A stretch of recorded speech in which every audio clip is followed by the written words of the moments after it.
limpiaste mi pecado, con tu amor soy renovado, en ti encuentro libertad, eres mi luz, mi verdad, mi verdad.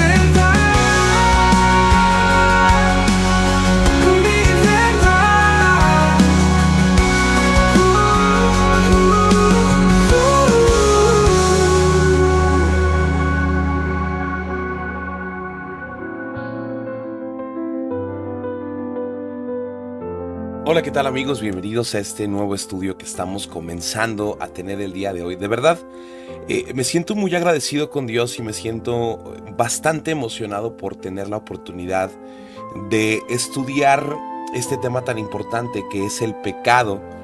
Pero quiero llevarlo a un punto diferente. Vamos, no quiero hablar simplemente del pecado, de lo que es el pecado, qué causa el pecado y todo ese asunto. No, yo sé que lo sabemos, pero a lo largo de este último tiempo he tenido la oportunidad de, al momento de estar leyendo la palabra de Dios, recibir mucha dirección de parte del Espíritu Santo para mi vida respecto al pecado, de cómo hacerle frente al pecado, cómo evitar el pecado, cómo alejarme del pecado.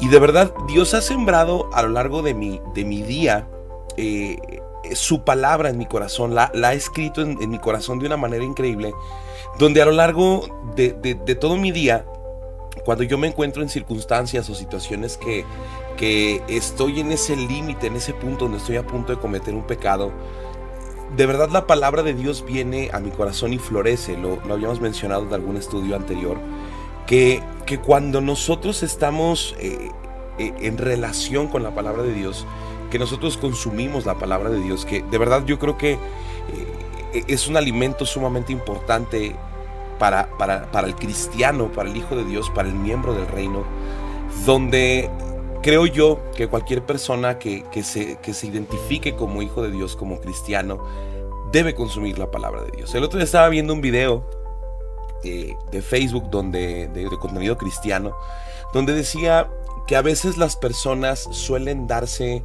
una pausa espiritual. Una pausa espiritual, ellos se referían a que cuando una persona o no lee la palabra de Dios o no ora, y luego decía, pero un servidor, un ministro no tiene ni debe tener la oportunidad de darse estas pausas espirituales. Y de verdad no comparto esta idea con ellos. Yo creo que un cristiano de verdad no debería de darse estas pausas espirituales, porque en verdad, o sea, no sé si a ustedes les pasa, pero el enemigo viene a nuestras vidas siempre que estamos alejados. Bueno, viene siempre a atacarnos, a evitar que nosotros sigamos viviendo bajo las alas de nuestro Señor. Pero cuando nosotros estamos alejados de la palabra, cuando estamos alejados de esta comunión que tenemos por medio de la oración con nuestro Señor, es mucho más fácil que nosotros caigamos en pecado. Y esto conlleva una cadenita de un sentir donde estamos arrepentidos, estamos avergonzados y ya no nos acercamos de nuevo a la palabra porque nos sentimos sucios, y al momento de estar desprendidos de la palabra seguimos cayendo en pecado, y así vamos, ¿no? Como una bolita de nieve que va creciendo. Entonces yo creo que ningún cristiano tiene el derecho de tener estas pausas espirituales, y sin embargo todos en algún momento de nuestra vida llegamos a tener estas pausas espirituales. Si no tenemos tiempo, que a lo mejor estamos muy cansados, estamos muy consumidos por el trabajo, estamos de cualquier pretexto que llegamos a poner, ninguno es válido para nosotros. Y lo que yo quiero que nosotros entendamos es que hay una frase que ha rondado mi cabeza últimamente, lo he escuchado en diferentes prédicas, lo he escuchado en muchas canciones, es que Dios no necesita de nosotros, Él tiene misericordia de nosotros y nos permite tener esta relación, que los únicos beneficiados de esta relación somos nosotros. Quiero que pienses por un momento en tu vida antes de reconocer a Jesús, de seguir a Jesús como Rey y Salvador. ¿Cuánto tiempo estuviste sufriendo? ¿Cuántos problemas tenías? ¿Cuánto pecado vivías? Y de verdad ahora Dios está transformando nuestras vidas, y los únicos beneficiados somos nosotros. Nosotros tenemos paz, tenemos gozo, tenemos tranquilidad, tenemos este fruto que está creciendo en nuestro corazón, que es el fruto del Espíritu Santo, que beneficia nuestra propia vida, independientemente de cualquier circunstancia complicada que nosotros lleguemos a vivir. Yo estoy seguro que la mayoría de las personas que están escuchando este audio me van a dar la razón en este sentido. cuando nosotros vivíamos pruebas alejados de Dios, alejados de nuestro Señor Jesús, y ahora que nosotros vivimos pruebas estando cerca de nuestro Señor Jesús, es mucho más fácil tener esta paz, esta confianza en Dios y reconocer que todo aquello que nosotros recibimos es para beneficio propio. Sin embargo, estos beneficios que nosotros recibimos genera la exaltación, la adoración a nuestro Señor. Pero tenemos un enemigo en común, que es Satanás, este ser creado que en algún momento sirvió en el reino de los cielos, que se rebeló en contra del Dios eterno y genera el pecado, que sabemos que trabaja por medio de la tentación. Y como introducción a este tema, antes de llegar verdaderamente al principio de este tema, quiero que concordemos en una circunstancia. Todo comienza con un pensamiento. El enemigo lanza a nuestra vida una tentación de pecado que viene a nuestra mente. Esta tentación del pecado se convierte en pensamientos y en sueños en nuestros corazones para poder lograr un objetivo en común, un beneficio que va a satisfacer nuestra carne y que nos va a terminar alejando de nuestro Dios. Quiero que seamos realistas y que seamos realistas porque la misma palabra de Dios evidencia que aquel que dice que está libre de pecado es el que peca. Porque ninguno podría ninguno de nosotros podríamos presentarnos delante de nuestro Dios y decir, bueno, yo soy bueno. Ahora, ¿cuál es la intención de este estudio? Yo quiero compartirte las herramientas que Dios me ha permitido tener a través de su palabra. Quiero compartir con todos ustedes, mis hermanos en la fe, que el pecado no debe derrotarnos. Esto es una guerra. Quiero que lo veamos de una manera, es una guerra muy personal porque la mayoría de las personas no andan por el mundo diciendo, mira, yo fornico, yo robo, soy una persona drogadicta, soy una persona que miente. Normalmente el pecado está oculto y sobre todo si somos cristianos, a excepción de contárselo a nuestros esposos, a nuestras esposas, a nuestros líderes con intención de recibir una oración de apoyo para nuestras vidas o una corrección si es necesario, ¿no?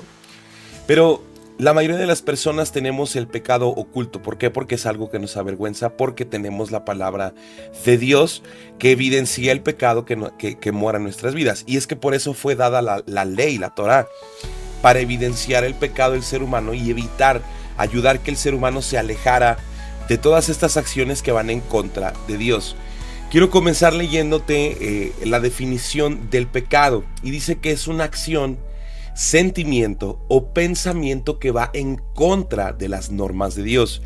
Y a mí me gustaría agregarle un poquito como un sazón más interesante, más espiritual, donde yo te diría que el pecado es una acción, un sentimiento o un pensamiento que va en contra de la naturaleza de Dios. Sabemos que Dios es luz, sabemos que Dios es perfecto, sabemos que Dios es el todo, lo bueno que existe sobre la existencia misma. Y hacer algo que está en contra de Él es ir en contra de Él. Y comento lo que decía ahorita hablando respecto a la Torá. Al final de cuentas nosotros tenemos que acercarnos a la palabra de Dios para poder reconocer lo que está bien y lo que está mal en nuestras vidas. Sé que ya no nos regimos bajo la ley, pero sin embargo es evidente que la palabra de Dios redacta y escribe de muchas maneras aquello que Dios identifica como un pecado. En la actualidad existen muchas sectas cristianas, tristemente que se hacen llamar cristianas, que por ejemplo consideran que el homosexualismo no es pecado. Hay sectas cristianas que consideran que el aborto no es pecado. Sectas cristianas que consideran que el casarte con más personas y vivir en no recuerdo la palabra en este momento, un hombre con varias esposas o una mujer con varios esposos no es pecado. Y eso es el resultado de deformar la palabra de Dios, puesto que dice, bueno, es que la palabra de Dios en el Nuevo Testamento dice que todo me es permitido, pero que no todo me es lícito o me edifica. Y esto ya justifica el pecado que las personas están cometiendo, y no podemos dejar atrás lo que está escrito a lo largo de la palabra de Dios, desde el inicio hasta el final, con la intención de reconocer todo aquello que ofende a nuestro Dios. Entonces, el pecado es una transgresión voluntaria, y consciente de la ley de Dios. Ahora, En definitiva, podemos hablar de tres tipos de personas y vamos a hablar de esta realidad espiritual, diagonal carnal que el ser humano vive.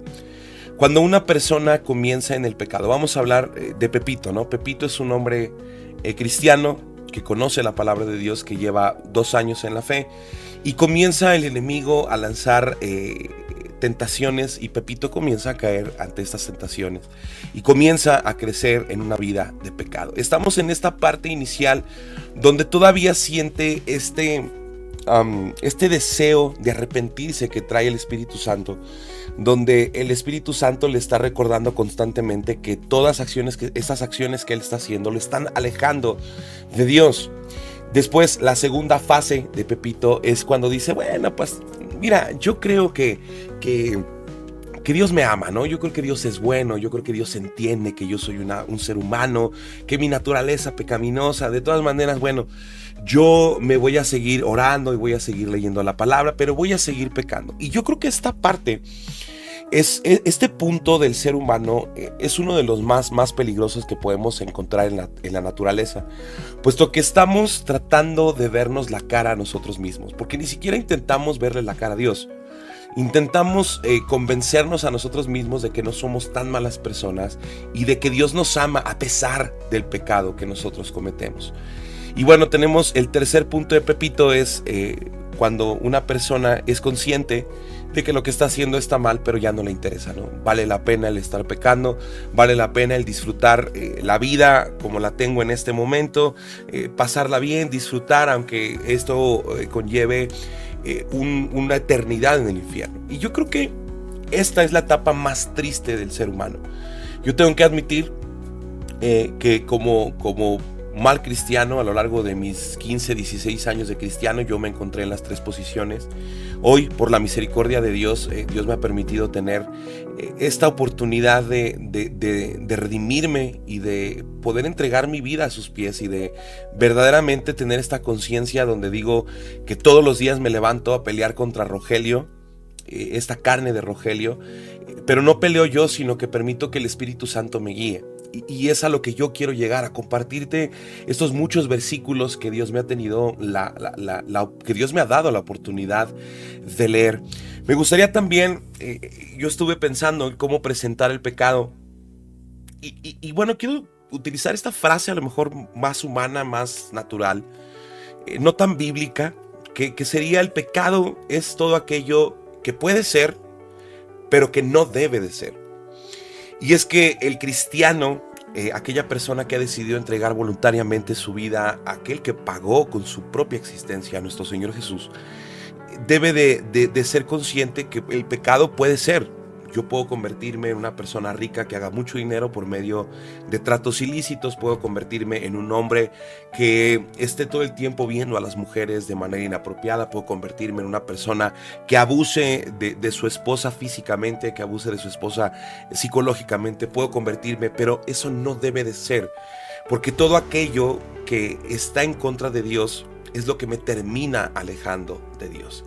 Vamos a comenzar en este estudio a partir del día de mañana y vamos a tomar en cuenta el pecado original, el pecado que comenzó esta naturaleza pecaminosa en el ser humano, con la cual tú y yo seguimos batallando todos y cada uno de nuestros días.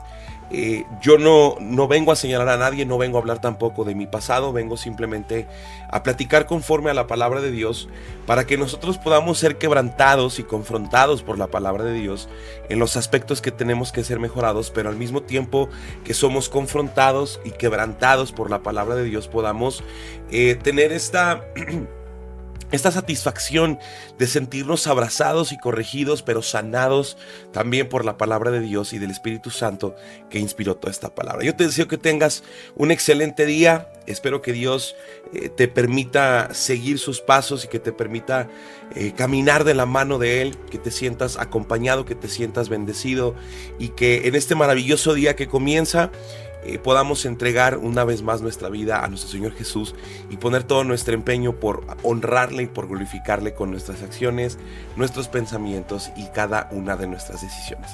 Que Dios te bendiga. Nos vemos a la próxima.